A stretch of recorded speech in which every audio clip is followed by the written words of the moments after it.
Hello and welcome to the Mac Gamecast episode 35. I'm John Carr as always, and with me today is Ted. How are you, sir? I'm doing pretty well today. Fantastic. We are going to continue our best games of all time. Last week I did it. It started with Casper. It'll be ongoing, and Ted here is here today to tell us about his favorite games or some of them, and I'll throw in some of mine. But I would like you to start. What are some of your favorite games throughout your I don't know. Is the right word gaming career, gaming life? I don't know. Gaming life, yeah. Yeah, It's been a life. Yeah, there's been so many games. I mean, I've been playing for it seems like forever. And I'm the oldest member of this particular group of talkers, so right. I've been doing this for a long time. So I thought I'd start with a couple old ones that meant something to me, but not particularly because they were great, other than that they meant a lot to me. So the first one I'm going to talk about is an old game called Galaxians, Hmm. and it came out, I believe, in 1971. I mean, 81, and I played it on an Apple II Plus in '82. Wow. Nice. It was the only reason that that's on the list is because it's like the first game I ever bought. And it's just kind of funny. I mean, you can think, I had 16 whole colors, and it was a bottom up shooter. It's kind of like what do you call it? I can't think of the name of it. Space Invaders, whatever, Right. the little Yeah. guy. Except this one allowed your them to fly around instead of just go back and forth. So the bad Galaxians would fly around. You had to kind of scoot around to catch them as they were flying at you, type thing. It was fun. It was just something, it was like I had this ancient computer. Well, at the time it wasn't, and Right. gave me something to do. So anyhow, that was a lot of fun. The second one is kind of a weird one, but it's I don't know. You probably never ran into it. It was called Monty Python's Complete Waste of Time. I've heard of it, but I've never played it. Okay, it was kind of a really corny game, but the whole purpose of it was kind of like figure out the puzzle and you get a clip from one of their skits. I mean, that's pretty much what the game was about. Kind of silly. I thought it was fun. It was actually fun. The puzzles were a little bit complex, and some of them required a lot of thinking, which was good because I like puzzle games. Um, the main reason I brought that one up and is because it's the very first game I ever got published when I did a review of. Oh, So how about actually that? published that in Mac Home Journal before it became Mac Home, before it went out of business, but actually, printed on paper and you know paid for, How which about is that? I didn't do very many of those, but I did a few, of those type of things. So that was actually kind of fun. It was kind of like my introduction to the reviewing world. So anyhow, that Very was fun. cool. I like that. Yeah. Quick note on the game. I looked it up on Wikipedia. It Okay. says the Monty Python game, it shipped more than 50,000 units worldwide by December 1994. Wow. That was pretty cool. I mean, yeah. What did I have on it? It was I don't think. Oh, it was published by Seventh Level, and it came out in '95. Yeah, that was the only thing I had on. I couldn't find a whole lot on it. It's been a long time. I don't think I even have the disc anymore. Oh, speaking of going back to Galaxians, I think I do have the 5 1/4 inch floppy floating around here. So, Oh my lord, that's amazing. yeah, it's caught a little bit of computer history there, but anyhow, Nice. it was a lot of fun. All right, so Monty getting on. Python's a good time, so It really was, and then back in the day, it was, they were pretty big and they were doing all types of multimedia stuff, and I saw that. I happened to get a copy. I think it was one of the MacWorld expos, and I don't know, something just clicked in my brain and said, why don't you try to submit this? And I happened to bump into an editor who liked my copy. So that's what worked. So I wrote a whole bunch of reviews for that particular editor before, she moved on and everything. But anyhow, that was nice. pretty, a little bit of history there. So I guess I'll just jump around. I think I tried to put things in order, and I had a real hard time with that. But my criteria was basically how much did I play it and how much was I impressed with the story or the gameplay. And Yeah. I think the one that really, even though I don't play anymore and it's still around, the one that's probably my favorite of all times was the was World of Warcraft. And I'm a big MMO fan, and Right. oh, I mean, I play them. I'm not like a pro player by any means, but I enjoy playing them. I like the interactions with people.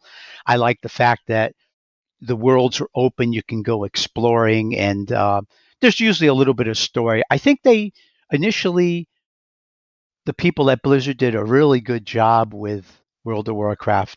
They put in a lot of story. They made um, the battle systems and the crafting systems interesting enough.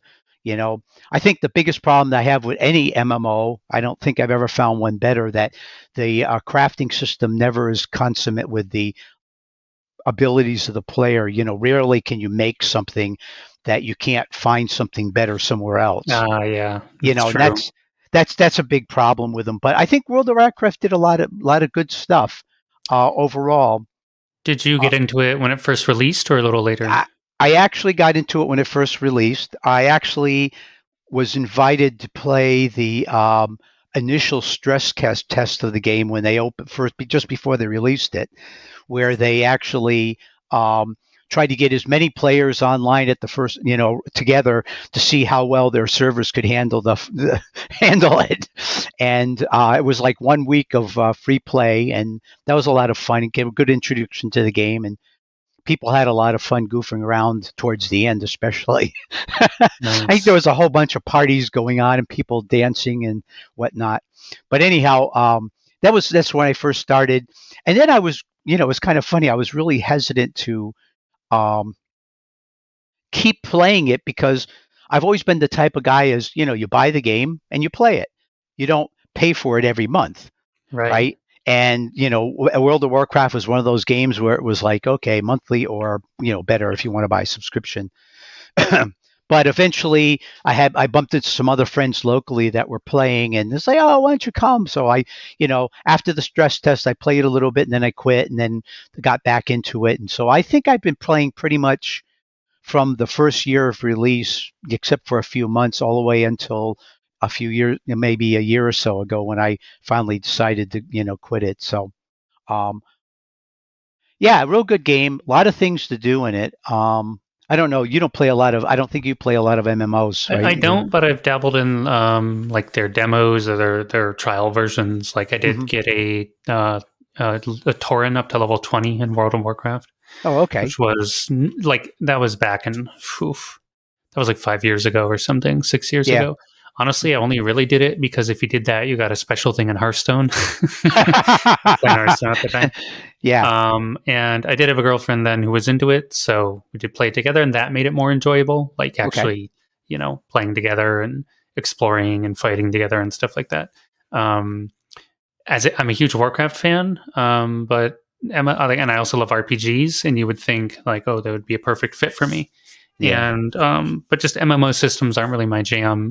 But I do recognize like the scale of what they can do for a lot of players. And that they can get really epic with big stories or lots of 100-player raids or whatever they do, and big battles against factions, player versus player, and all this stuff. So um, I recognize they can be cool, but they're usually not quite for me. I tend to prefer. Um, I like multiplayer games. I play a lot of them, but usually like limited to 4-player or 5-player or whatever. Right. Yeah. I did a little bit of the 40-man raids that they had, mostly because I was looking to get gear. I mean, that's the whole reason for doing it. But um, and every so often it was just for fun. And I played with other people, which was also a lot of fun. I have one friend I've been playing with for, oh, I don't know, 20 years. We Oh play wow, once we nice. play once a week together, some game or another. We've shifted around games over the years, but we had ended up on World of Warcraft before, when we moved on from that. But Right. yeah, so it's really nice. I like playing with, yeah, exactly. I like playing with someone else. I like being able to communicate with them and make plans. And usually two people, you can do a lot more. You know. Right. What was like your main class in World of Warcraft or classes?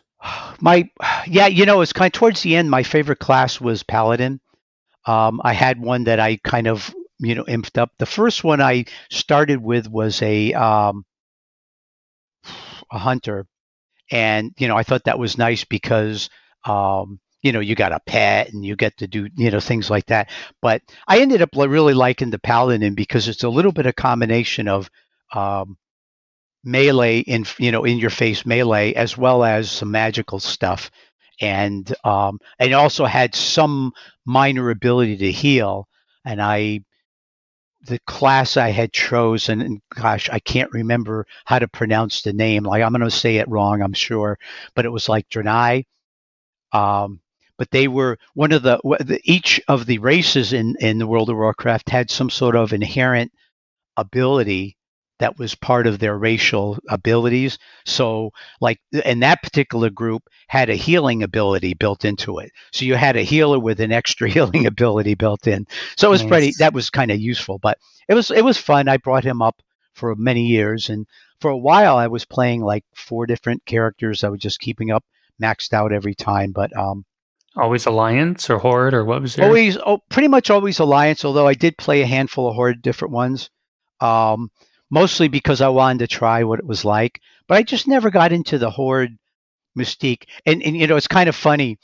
One of the one of the I don't want to say complaints. One of the things I hated most about World of Warcraft was the Horde towns. And if you've ever been in one, um, you might know what I'm talking about, but they're never on one level, and you've got to go through a maze to get anywhere. I mean, Agramar is like, oh, there's an elevator over here, there's a stairway over there, there's a ramp down over there, and it's like I want to get over here, but I can't figure out how to get there. you know, Yeah, I do remember that. Though I or, think I or visited Orgrimmar, and yeah, I was like, like I was complaining to my girlfriend then at the time, girlfriend, like, like where are things? How do I get?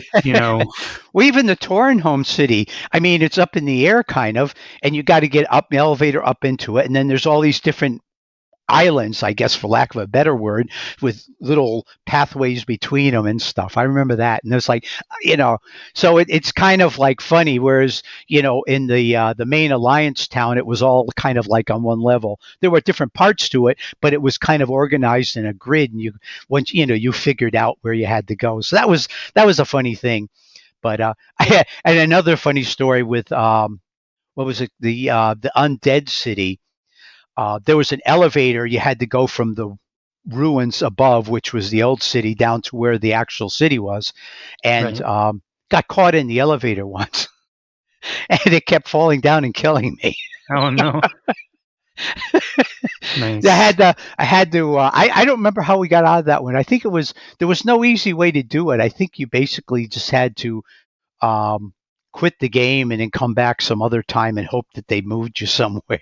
Right. But I mean, there were some bugs in the game originally, and as any good game over the years, the systems improved so that it went from moderately good to really well thought out and type of things. But I think it got to a point ultimately where it matured beyond more. I don't think there's much more you can do with it. And I think by trying to keep all the legacy parts of the world and everything, that they've were kind of hampered in what they could go move on to. So now I haven't played the last couple X packs, so Right. um um but who knows? But ultimately I thought their best bet would be to just create a whole new thing and start again from the beginning with all their experience and know-how, and use that to create something that starts off really good. But it never came out. I heard some rumors, but um, you know, never Right. came through. And what was nice about World of Warcraft is they always supported Macs. Mm, And right. even though I was playing with a friend who was a PC player, I'm playing on my Mac, and that was, that was one of the main reasons I stuck with it for so long, was that it was one of the best games around that you get on a Mac. So anyhow, that's what I got on that one. Nice. Yeah, I'll hop in with a related favorite, which is going to be Warcraft 3. Ah, Always, I almost picked Warcraft 2 because, in a sense, it was more formative for me. It's what actually got me into playing RTS games, real time strategy games. Back when I was, I don't know, cripes, 10 years old or something.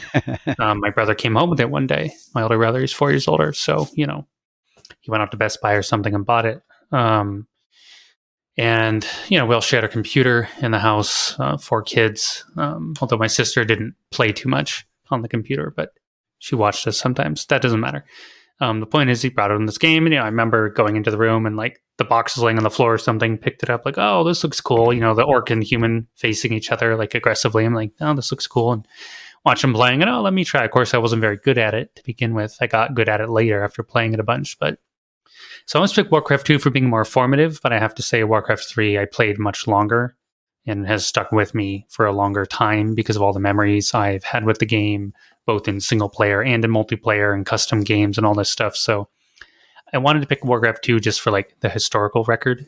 But Warcraft 3 is really the more accurate pick. I never played Warcraft 1.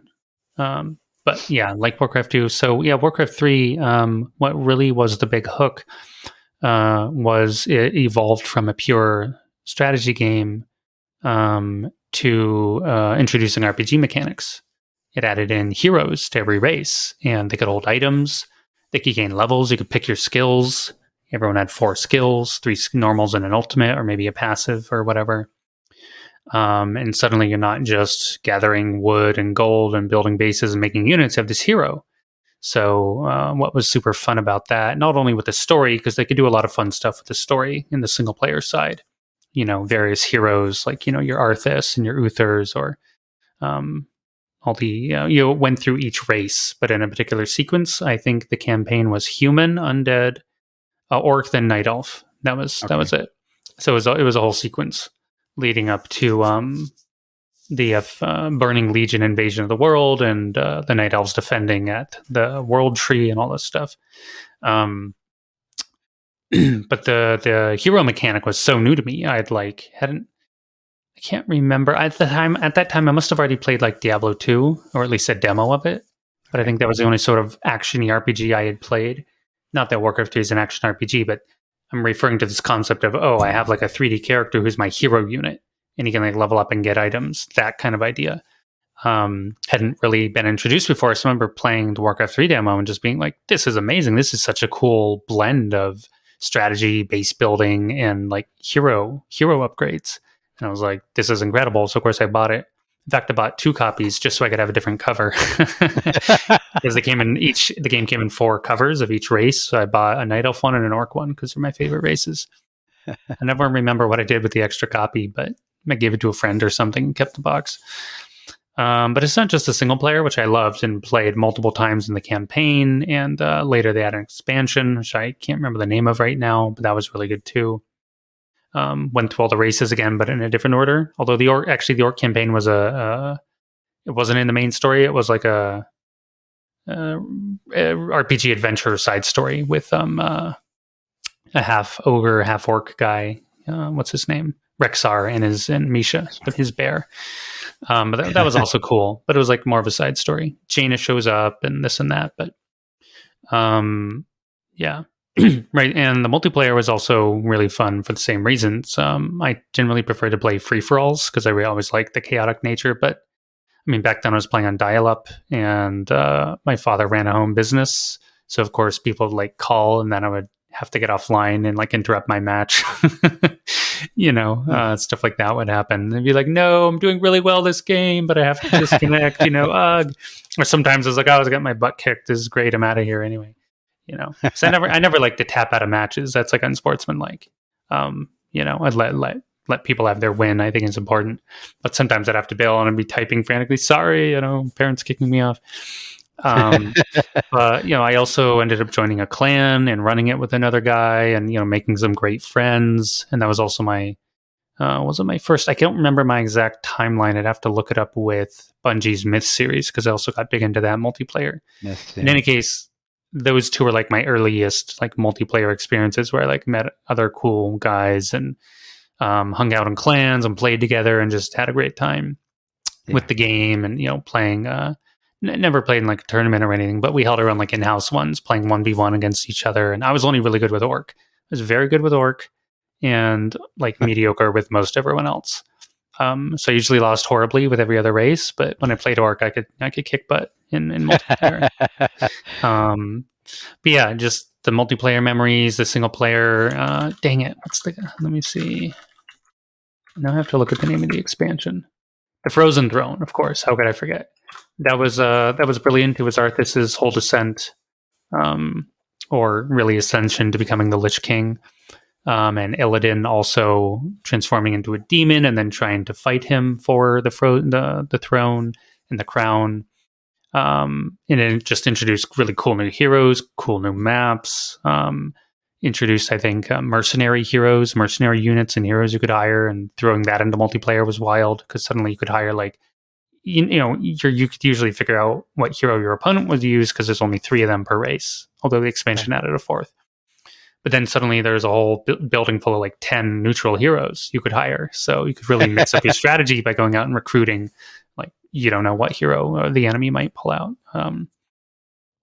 But again, when you've played WoW, so the Blizzard polish on games. Cinematics are great. The Oh yeah. in-game camera angles are really cool and dynamic, and they swoop around in different angles, and the voice acting's pretty good. So all that was there in the Warcraft 3 single-player campaigns. And yeah, I replayed them a lot. Beat all of them in the expansion at least 2 or 3 times. And they're pretty long, so it takes a while. Yeah, so just good stuff. Always been a Blizzard fan.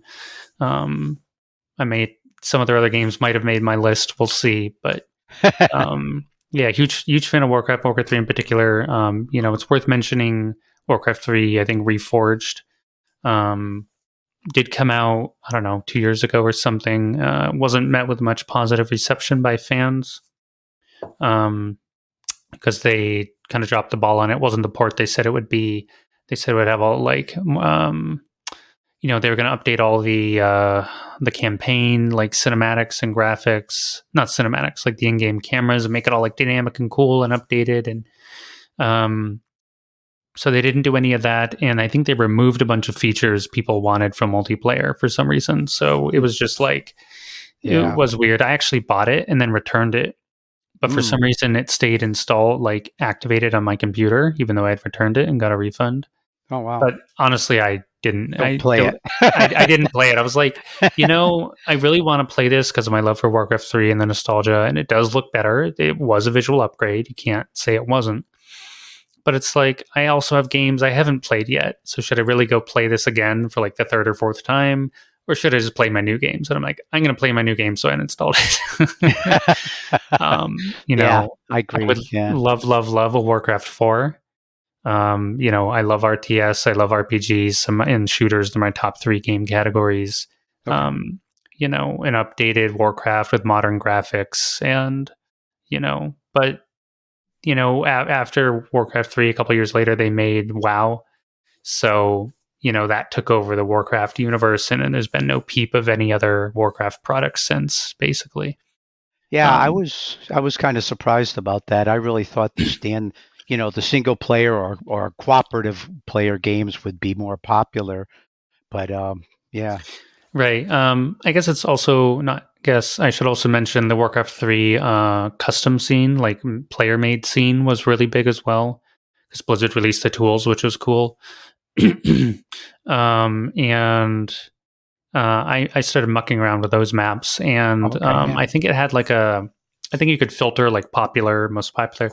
So I tried out. Oh, there's this little model called Dota All Stars. I'm like, oh, what's this? So you just pick a hero and you go out into a big map and 2 or 3 lanes or 4 lanes, and you fight other creeps and other heroes, and you have to kill their base. I'm like, well, this is a cool concept. Of course, this was the first iteration of what would later be known as the MOBA genre, or multiplayer online battle arena, and of course would later spawn League of Legends, Dota 2, other spin-offs and competitors, and so on. So I remember playing various maps of this early concept and going, this is really cool. And then I got a Warcraft 3 for a while.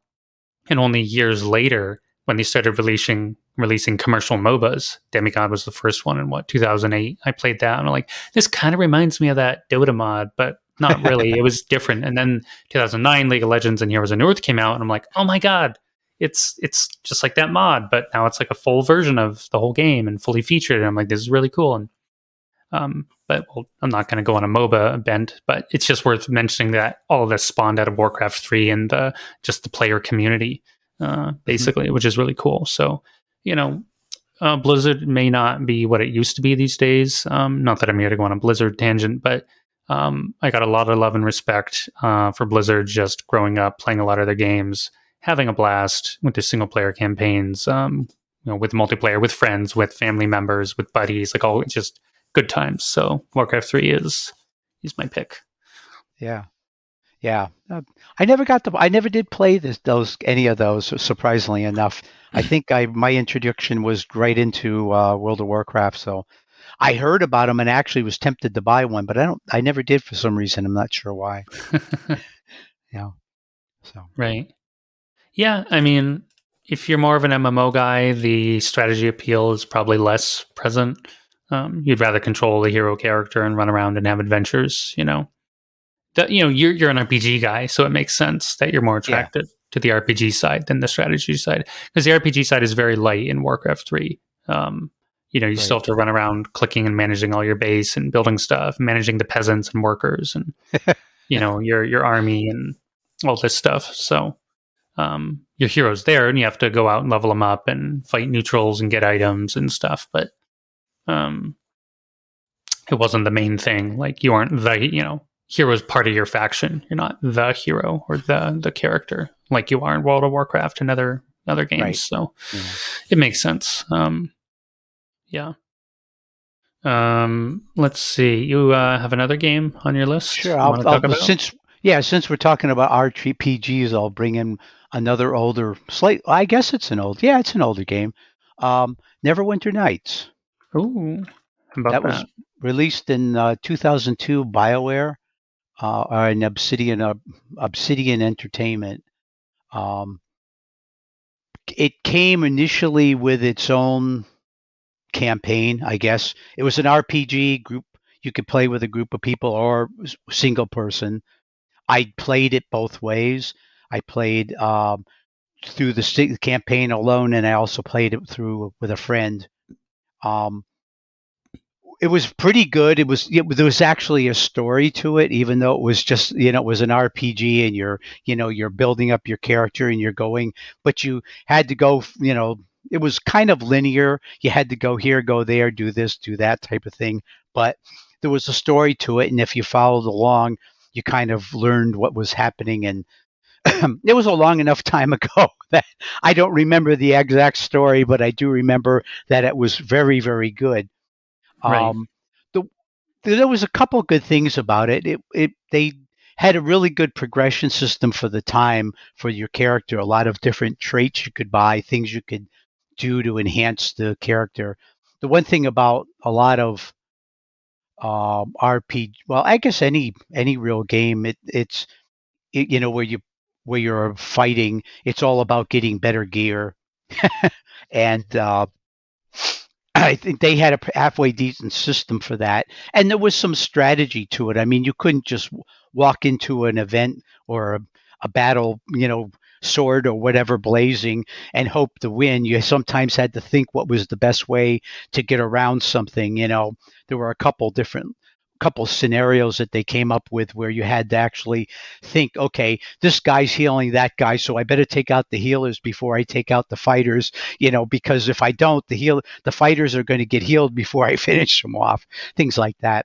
Um, Really good storylines. So I really, that was one of the best things that impressed me. I played that one for many years.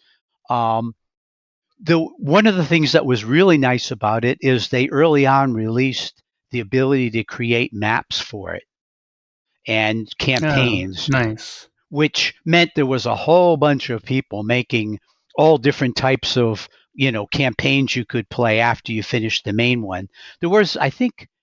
I know there was two, maybe three expansions that they you could actually buy from that company, but there were some that were I was going to say I'm going to say amateur, but then I'm going to explain a little bit. There were some amateur ones that were done that were just phenomenal. A lot of fun, well thought out. Matter of fact, there was one that was so good. I was just so impressed by it. I don't. I think it was maybe what we used to call shareware, which was if you really like it, send the guy a few bucks, type thing. Right. Yeah. And I think it was. So I got in touch with the guy who created it and I started the conversation with him. And it was kind of fun because it turns out that his day job was writing campaigns for D&G modules. Oh, The real, interesting. where you could buy the book and play a game with your, board game with friends or whatever. That's what he did for his for his day job. He actually created a full blown campaign for um, Neverwinter Nights, which was a real blast. I mean, it was as good as and well thought up as the original games that came with it. And I'll never forget that because it was just so much fun. I was just completely blown away by the fact that some guy in his spare time did that much work to create something like that. Probably something he couldn't sell at work and, reformatted it for the game. But he built Right. all the Right. maps and all the what's it's the head to go with it. And, really good. Trying to think Nice. there was anything else about it, but it did follow the standard D&D rules for the time. I don't remember what version that was, I mean, it but must have been like three maybe back maybe then. something like that. But it was, I actually started playing the original D&D back when it first came out. I actually have the original set you can get from Gynax. Oh So wow. yeah, but it was so basically when I saw that this was a D&D based game, I was really really excited about it. So I played again. That was one you could play cooperatively. I play, I think I said that I played with a friend, so that went on for a long time. There Nice. were several different character types, the typical thief, archer, um, warrior. I don't know if there was many classes of warrior. It might have just been a regular sword jock. Um, but it was a pretty good game. Anyhow, they did resurrect it on Steam. You were talking about your last with Warcraft that they came out with a revamped version of it.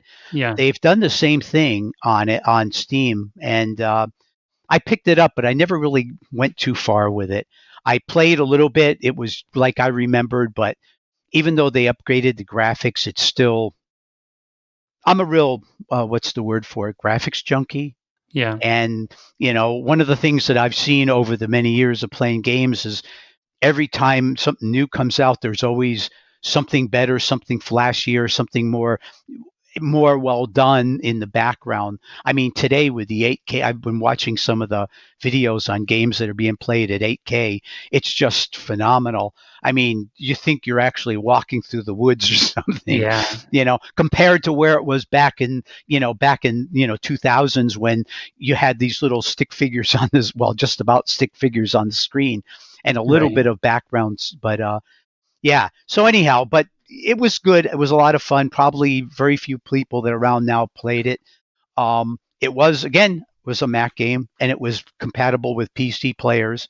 So that was another thing. Yeah. That I is think nice. I think everything on my list except for the newest couple things are all games that were um, on the Mac and also cooperatively playable with someone that was not on a Mac, which I was always been a real big game player fan, so I only recently started moving into playing Windows because I just got tired of waiting. But Yeah, no, it's true. BioWare and Blizzard, seeing as we were talking about both of them, they were right, very good at supporting Mac with all their titles. You know, excuse me. BioWare put out Knights of Aspire ported Knights of the Old Republic, I think, but Hmm. I don't remember. But also, what was it? Jade Empire. There might have been some other BioWare stuff. I think all the Icewind Dales and all that was all that stuff. Them was that I BioWare? I don't know who I'm did it, not but sure about that one. I didn't play those, but yeah, they were pretty. They were yeah. They've always pretty well supported the Macs, and that was one of the big things for sticking with it. It wasn't some of the stuff from um, that just popped in for a little bit, but yeah. yeah, good stuff. I never, I peaked at Neverwinter Nights, some sort of demo. with a buddy. We liked again. We had similar tastes. We liked Diablo. We liked Warcraft. Adventure stuff. So there's some sort of demo, I think, for Neverwinter Nights, and I remember playing it for a few hours. But I had no experience with the actual D&D rule set. I had a Hmm. vague awareness, like, oh yeah, there's D&D out there. It's more intricate and all this stuff. But when I Right. actually encountered it, I was like, oh my lord, like, I was way younger. I couldn't really wrap my head around it, all the feats and the stats and the classes and this and that. And I think I tried to make a ranger, but then I think I went dual feeder class for some reason, which probably was a dumb idea because I was like level 4 or something. Right. Um, and I remember liking the idea of the game and the world, and it looked, it was cool, it was compelling, but I just couldn't get into like the combat and the character building because I couldn't understand it. If I went back and played it now, or a similar game now, I could because I'm Right. much more experienced and I've played more complicated games. But back then, I was used to much more straightforward stuff. So it was just like I couldn't get into it, so I didn't get too far. But I remember it being really cool and being like, I could see why it's super cool, but once again, I had other games in the wings, so I moved on. Yeah. But cool game for sure. I think it got Yeah. pretty popular at its time. Yeah, I think it was, and I know it was a lot of fun to play. So, and I'd spend a couple of hours every. Well, I was playing like when I was playing with a friend, I would be playing for like 2.5 hours every night. I actually was playing with 3 people. That was kind of nice. So I don't know how they did it back then. Oh. I think the hardest thing of playing multiplayer or group playing back in the day with on the Mac was there was there were very few audio conversation programs that allowed you to platform between the Mac and a PC. You know, if it worked on Windows, it might not work on the Mac, and so you had to come up with some alternate ways of communicating, like the telephone. Right. Yeah. Yeah. True. Right. Oh, Good stuff. Yeah. Well, I'll take what do you got? a turn to talk about an RPG as well, which I have more than one on my list. I have 3 or 4 in total. But let's go with perhaps The Witcher 1. Ah, Um, Now, is this the best game in the Witcher series? No, it's probably the worst. But it's the first one I played back in 2007. Way back. It wasn't on a Mac then, it was on a buddy's PC, but this would be later ported to Mac, actually in reverse. The Witcher 2 would come out in, I don't know, 2011. That was ported to Mac by virtual programming, or at least helped. Then a year or two later, they backported, not virtual programming. I think CD Projekt themselves backported The Witcher 1 to Mac through Wine. I think the port had some issues, but they got it working eventually. yeah. So even though I didn't play it on a Mac, here in one moment, it later became a Mac game. Sorry, it's gotten too bright. Oh, So, I think it still makes the list. I mean, actually, I think none of Casper's games are Mac at all. So they okay, don't have to be Mac games. It really is just favorite games of all time. Sorry if it's a little bright. The that's okay. I don't have curtains. Uh, yeah, we're on for our audio listeners. Ted and I are on video, but we don't record the video, so my video is going kind of whitewashed out here. Um, but yeah, The Witcher 1 again. I've played all the Witcher games. Honestly, I've spent the most time on The Witcher 2, so I could pick that one. But again, for what I was talking about with Warcraft, Witcher 1 was very formative for me. It got me into the Witcher series in general. I went on to read all the books and then later get into the Netflix show. And Right. I even watched some random old like Polish movie where they did make a Witcher movie, but it was really weird and not very good. Didn't Um, know about that one. in fact, it was terrible because I think it was made in like the 90s, early 2000s or something. Oh wow. Maybe it was a movie. I think it was a show. Anyway, it's not good. But The Witcher 1 really, it was the first time also that I really got into a game. Before back then, like a single player game I played actually, and then that doesn't necessarily make sense because I had already played like Warcraft and this and that by then. But I remember finishing the game and it took me like 30 hours to finish. And I was like, oh my God, that's so much time to put into one game. But by then I'd already put more than that time into like Warcraft and, just a bunch of other games. I'd already played for longer, but somehow having it like time stamped, like because I think your save file told you how long you played. It was like Right. whoa, it was like crazy. Um, so The Witcher One, of course, you play as Geralt. It picks up after the books. No, it's where you have amnesia, so then characters know you, but you don't know them. So it's like Right. this mechanic where you're meeting this dwarf, this lady, or this person, and you're like, who are you? And they have to explain, like, well, I know you from this, that, or the other thing. Um, but it's just a really well realized world, which makes sense because it's based on a well written book. I mean, my opinion is it's well written, but the Witcher books are popular. Yeah, So I that's a like general both. consensus. So it just really felt like a realized world. And I like that it wasn't just all combat. You could just wander around and explore and gather herbs and make potions and admire the scenery. Speaking of admiring the scenery, fun fact The Witcher 1 was built on a heavily modified Neverwinter Nights engine. Oh, really? Hmm. I Very didn't. heavily modified, but that was its basis. Yeah. If you were to compare the two graphically, you'd be like, what? You couldn't tell, but um, they later switched to their own engine, Red Engine for Witcher 2 and 3 and all that. But yeah, that was a fun little fact. And we were just talking about Neverwinter Nights.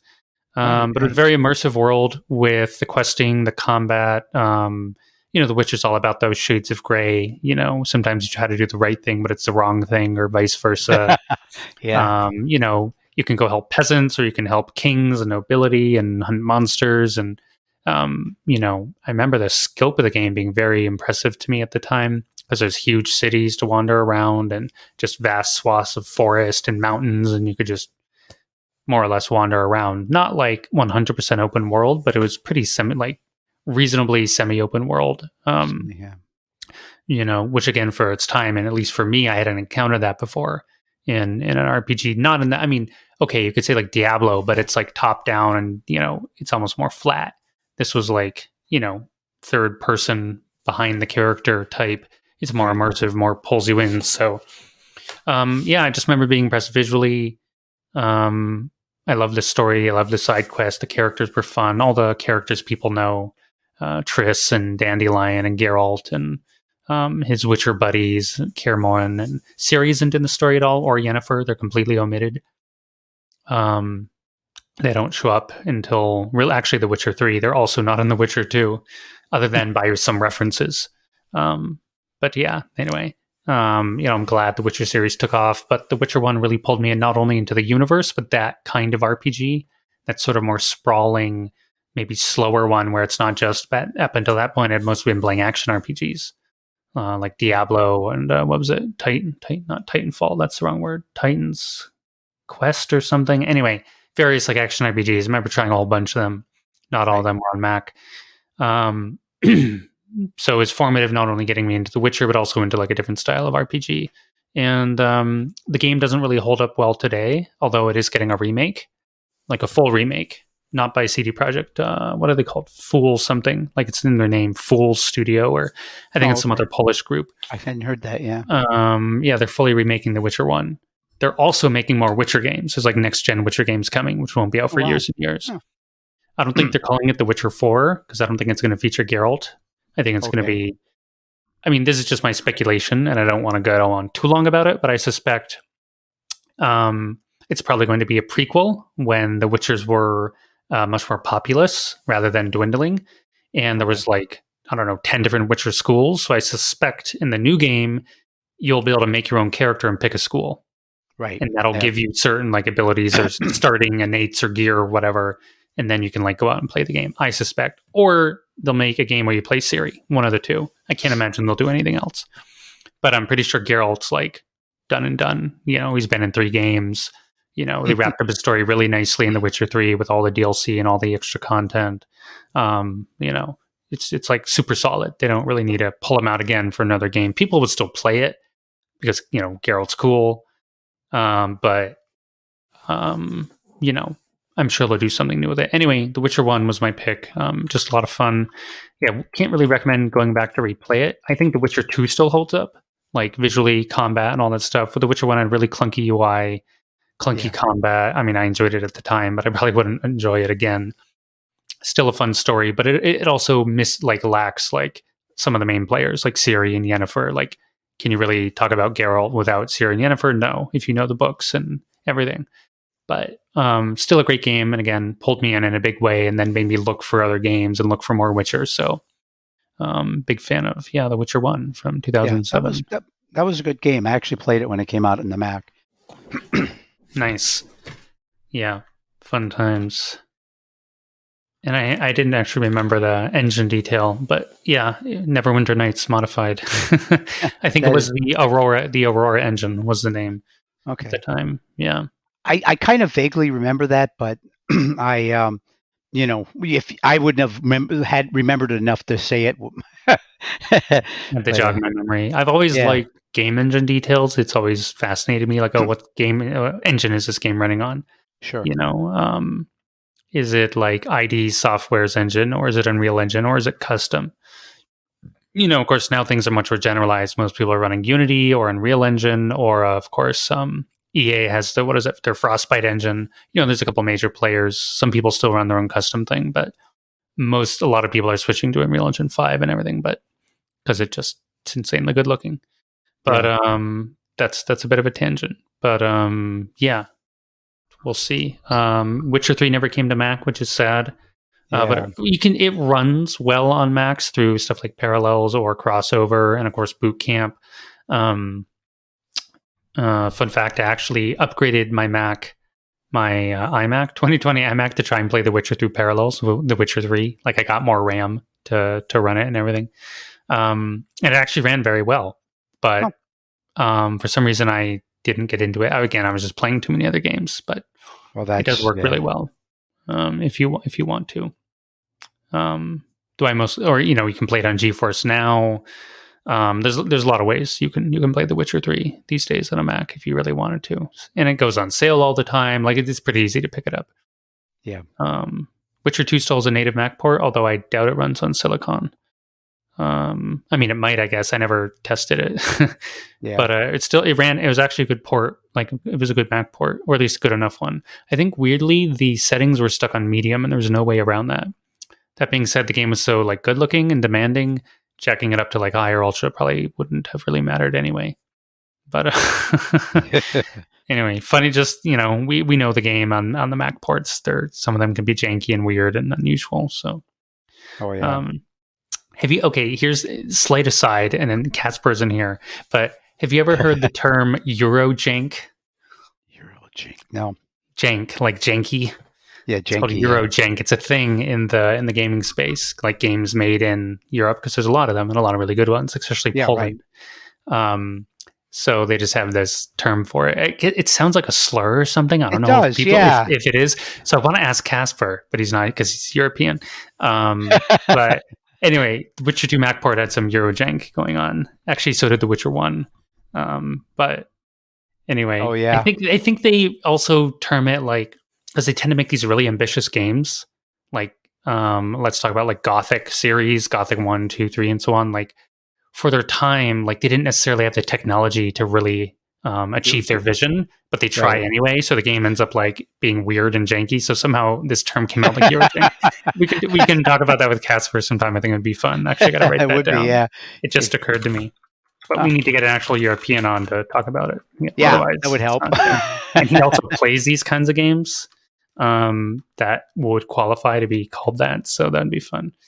Um, let's see. Do you have? Let's throw it back to you. You got a game you would like to chat about? Okay, let me figure out something here on my list. I'll just throw out something probably nobody else has ever played, but I'm throwing it. It's on my list. It's on the bottom of my list, but um, It's interesting because it's completely different from almost any other game.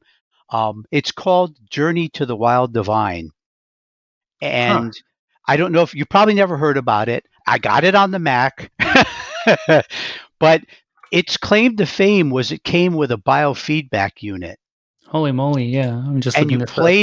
you played it with the biofeedback on, and you actually controlled the game, a lot of the game stuff by actually relaxing. Wow. You would do breathing exercises. There's this one scene in it. I remember we had to juggle balls, like a juggler, right? and you were in the biofeedback, and you had to like get the rhythm of your breathing down so the thing would pick up your relaxation, and the balls would just float up in the air and fly around. It was Wow. phenomenal. It was actually kind of a new agey type of a, well, really new agey type of a game. Right. um, it was designed to teach, like breathing, kind of like yoga breathing, and relaxation, meditation, stuff like that.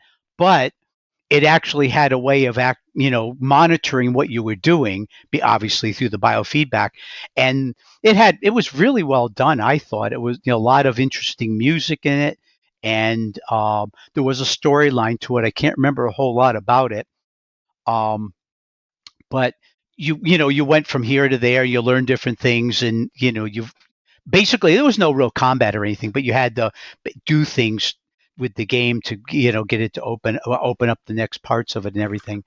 Um, it was, yeah, it was, that was the neatest part about it, was that you actually had some different type of an input device, and that's why I threw it on my list, because I don't think I've ever seen another game with a input device other than a game controller or a mouse and keyboard. And this one, I was always fascinated with different ways to control control a computer, and that was one of them. It That's really actually interesting. Yeah. Yeah, it came out with a second version, um, which wasn't anywhere near as popular as the first one, but it was okay, but it wasn't anywhere near as good. It was just kind of an extension of it. And eventually the company moved from selling, a game on a CD to actually having a service that you could uh, take, subscribe to, I guess is the best word for it. And then, they had all their stuff online.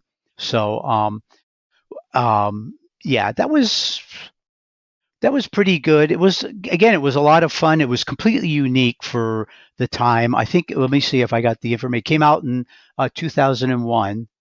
Um, I don't remember when the second game came out, but it was a couple of 3, 4 years after that, and it was big in the new age um, type of spiritual healing and spiritual growth areas of the world. So whatever, Right. I don't know what else to call it other than that.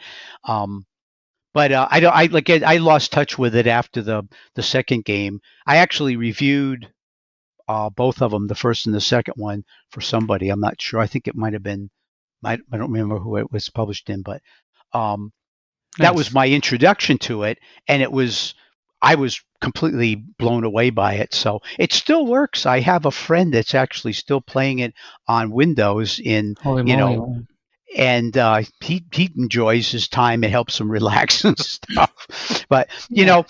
That's cool. completely different from most of the games where you think, oh, it's action and blood pumping, and this one here is more like relaxation, calm your breathing and everything. But go ahead. I'm sorry I Right. interrupted you. No, I was just going to say that this idea of biofeedback, I've never experienced it myself. But I remember reading about it in older magazines and this and that. I don't recall hearing about this game, but I guess the maybe biofeedback's the wrong term, but um, they wanted to do things like hook up a chair to the game that would like rumble with explosions or like some sort of Yeah, vest. And they've played around with these. They've never taken off because I think they're expensive and ultimately more of a that's the gimmick. But problem. that the idea interests me. Like basically how to immerse yourself in this world or how to connect yourself to the game beyond just a mouse and keyboard. I also have to say controller, or I Right. guess if you're playing mobile games these days, it's your thumbs. But I don't like mobile gaming, so I leave it out of the conversation. Um, but this idea that beyond like using your eyes, your brain, your hands, whatever, like you actually have to like do something with your body, like beyond just that, like whether it's your breathing or maybe certain movement. And I guess that's where like maybe probably VR makes more sense in the Mhm. future, where like maybe you wear a vest and a helmet and a thing and yada yada. But or I guess people they do like this treadmill thing where you can run in place on a harness. I think Right. because then you can act anyway. That's probably more sensible. But I've heard people proposing like some sort of like odor smell dispenser thing that actually like sprays a scent or something, and all this like crazy stuff, right? Or Oh yeah, like my. needing to wear like gloves to like So touch. that Yeah. that'll probably all happen one day, long in the technological future, or who knows how Right. long. But the idea, to me, it relates to this game you were talking about, Journey to the Wild Divine. I do agree, though, that it's generally all those uses. Biofeedback's probably the wrong term, but like immersion features, like chairs or vests or helmets or whatever.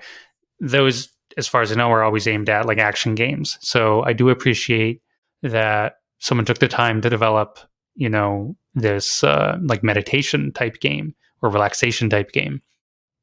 And, because I also grew up playing what they call edutainment games, educational entertainment games, Right. various like learning history stuff or math. I think it was like number munchers or something, where Yeah. it was all being I really remember.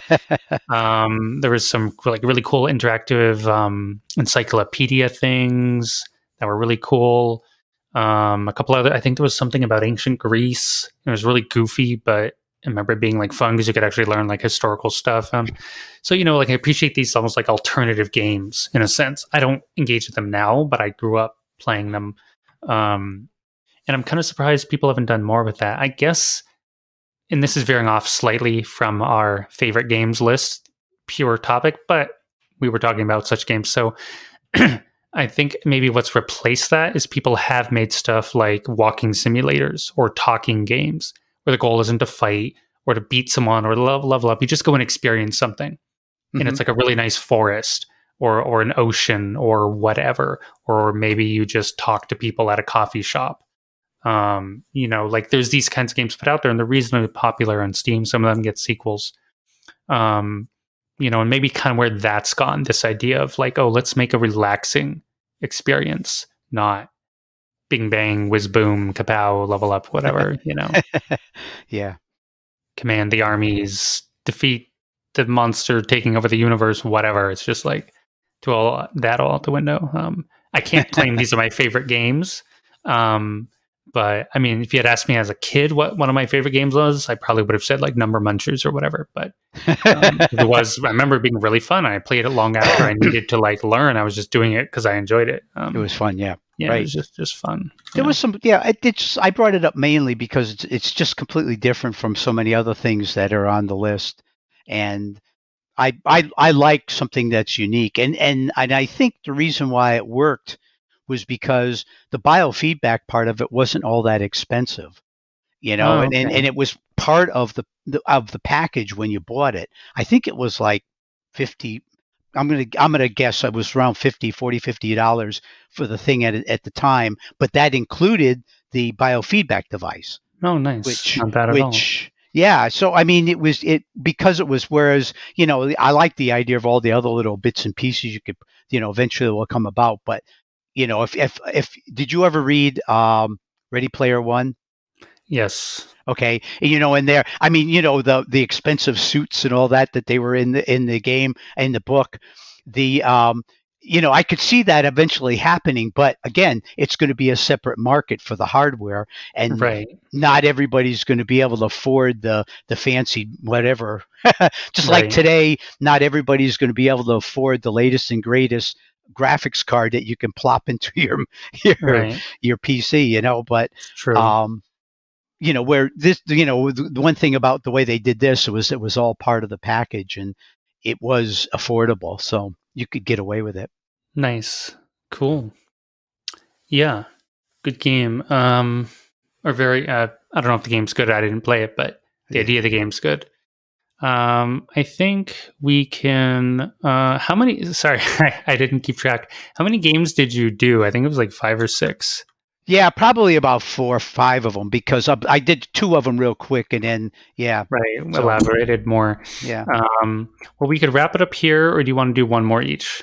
What do you want to do? I guess we could wrap it up here. Yeah, it has been an hour, and I took a Yeah. few tangents. Yeah, that's fine. That's always fun, Yeah. and I think. No, that's a good start.